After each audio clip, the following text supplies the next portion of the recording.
Because the people who can uniquely fix immigration is Congress. And this is the frustrating thing for me with this Congress right now, where I feel we're just watching a continued abdication of responsibility, where if the speaker, the ironic thing is right now, the president's party has the presidency, the House, and the Senate. If the president wanted immigration reform done right now, do you know what he could do? He would call up the Speaker of the House, and he said, I need a bill on my desk by next week. And do you know what will be on his desk next week?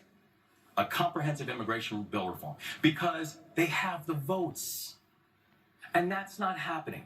So instead of doing comprehensive immigration reform, which would include things like secure the border, include things like making sure we're giving pathways to citizenship, and making sure we're having common sense laws that can make sure that people are seen and supported, but we are going to enforce our laws, we would have this fixed, but it is not happening.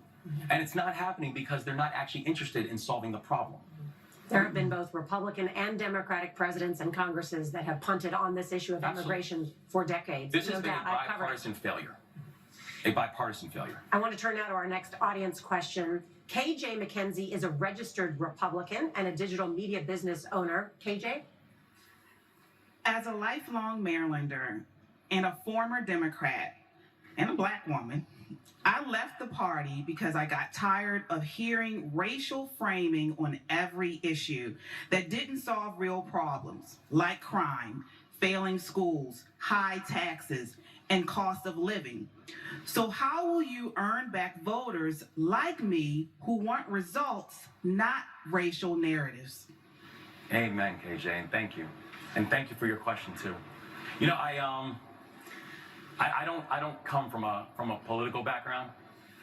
You know, it's true. When I remember, you know, when I told my family that I was going to get ready to run for governor, you know, I had members of my family who I had to convince to vote for me.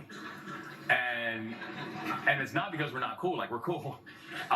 It's I had to convince some of my family to vote, because that's just not our background.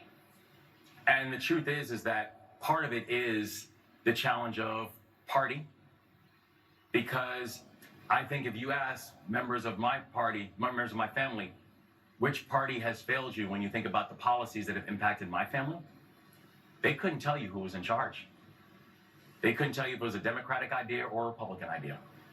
They just know it was a bad idea that hurt us.